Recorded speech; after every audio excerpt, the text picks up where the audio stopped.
نن چې محترمو زمونږ کومه وظیفه ده صرف د دوو لفظونو وظیفه ده. د دوو لفظونو دا وظیفه تاسو د خپل د ژوند معمول ساز کړئ. انشاءالله العزیز پوره ژوند کې به الله پاک تاسو ته رزق درکړي بې انتها. الله پاک به تاسو له مال و دولت درکړي بې انتها ډیر زیات به درکړي. الله پاک به ستاسو مرادونه دا پوره کړي. الله پاک به ستاسو مشکلات دا ختم کړي. دومره نعمتونه به الله پاک تاسو له درکړي چې تاسو به حیران شئ. ستاسو لاس به الله پاک خالی پرېږدي نه. الله پاک به ستاسو په لمن کې ستاسو په جوله کې به خیر ور واچوي. الله پاک به د غیب نه محترمو تاسو دومره پراهي به الله پاک درکړي تاسو له دومره پراهي چې تاسو به حیران شئ. خپل بچو نسو کړوسو ته به وصیت کوي چې د رزق غم مه کوئ. ما داسې وظیفه کړې چې الله پاک به د هغې په برکت باندې تاسو له رزق درکوي. محترمو دغه رنګې مخکې چې کوم زبرګانو او دا وظیفه محترمو چا وکړه هغوی به چا ته وښودله چې به کله هغوی کور ته راله خلکو ته به وایي چې ما یو داسې وظیفه کړې ده چې باقي تاسو چې څومره حل کوي الله پاک به تاسو له بې انتها رزق او دغه رنګې بې انتها مال و دولت او سعادت او پراهي دا به درکېدله. کوشش وکړئ د قیمتي وظیفه مخکې ملګرو سره هم شیر کړئ. بسم الله الرحمن الرحیم.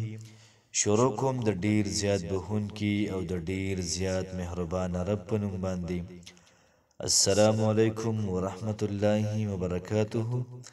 امید در رب کوم چې تاسو ټول به ټیک ټاک کې الله پاک هم خوشاله آباد ساته. نن چې محترمو زمونږ کوم وظیفه ده د ډیره زیاته پاورفول او ډیره زیاته زر اثر کوونکې وظیفه ده. څومره چې مشران تیر شوي دي څومره چې فقهای کرام تیر شوي دي د هغوی د لاسونو نچوڼ وظیفه د هغوی د زندګۍ نچوڼ وظیفه ده. محترمو چا چې هم دا وظیفه کړې ده رزق بیا موندلی دی بې انتها. چا هم دا وظیفه کړې مال و دولت ډیر زیات موندلی دی.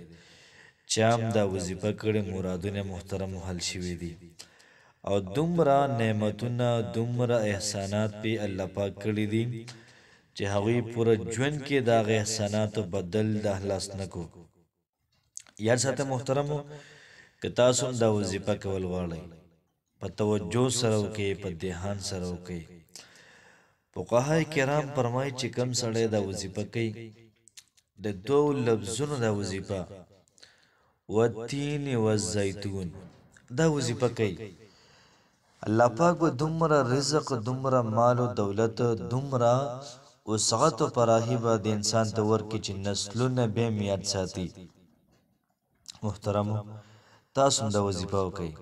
مخکې ملګرو سره هم شیر کړئ چې داسې قیمتي وظیفو نه هغوی هم خبر شي. وظیفه محترمو ډیره زیاته اسانه ده او ډیره زیاته ناشنا هم ده. مخکې څومره درویشان به څومره فقیران به هغوی محترم خلکو ته چلې کولې. خلک به لاړ هغوی څه به کېناسته ذکر به ولې ورکړو چې والتین والزیتون دا ذکر به کوو.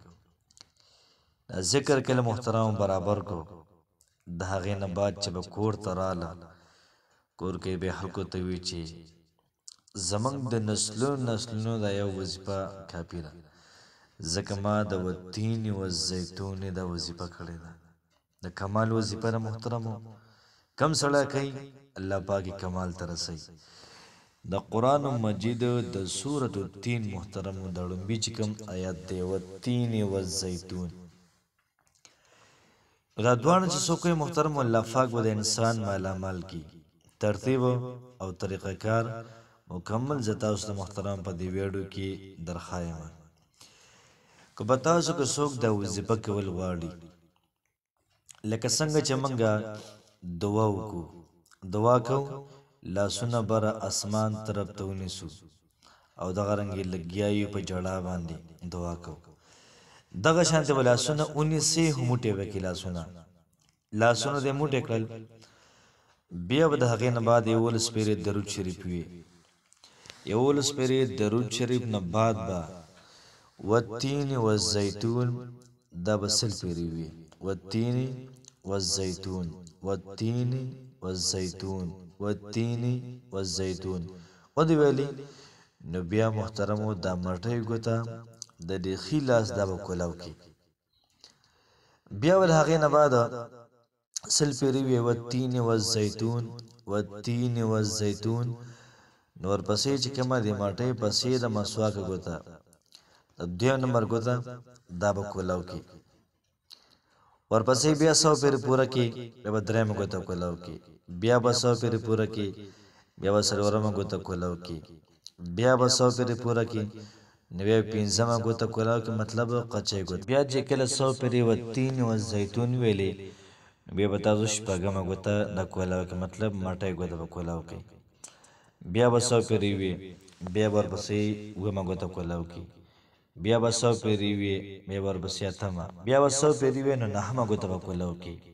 بیا به 100 پیرې وي 10 ګوته به کولاو کې. بیا به د هغې نه بعد 100 پیرې الله الصمد او 100 پیرې یا رزاق دا به وي. دا د کلي ویلي. بیا به د هغې نه بعد څومره ذکر تا وکړو دا پر خپلو ګوتو باندې دم کې 11 پیرې به درود شریف وي. درود شریف دی ویلي. بیا به د هغې نه بعد دغه څومره تاسو ویلي په هغې به دا ګوتې دم کې او په ټول بدن باندې به راکاږي په هغې باندې اوبه دم کې به اوس کې انشاءالله العزیز. د وظیفې کمالات محترمو داسې دي. رزق به الله پاک درکې طالب انتها، دولت به الله پاک درکې طالب انتها. دغه رنګې ستا مرادونه پوره کېږي، مشکلات به ختمېږي، حاجتونه به پوره کېږي. د غیبونه به الله پاک تعالی روزي درکوي. ستا په رزق کې به الله پاک دومره اوسعت واچوي چې ته به د محترمو دا حیران نشي. دا 2 ټکي 2 خزانې دي. نن ځان سره والی وظیفه شروع کړئ انشاءالله العزیز. الله پاک به ستاسو ټول مشکلات ټولې پریشانۍ دا به ختمه کړي. الله پاک هم خوشحاله آباد ساته. السلام علیکم ورحمت الله وبرکاته.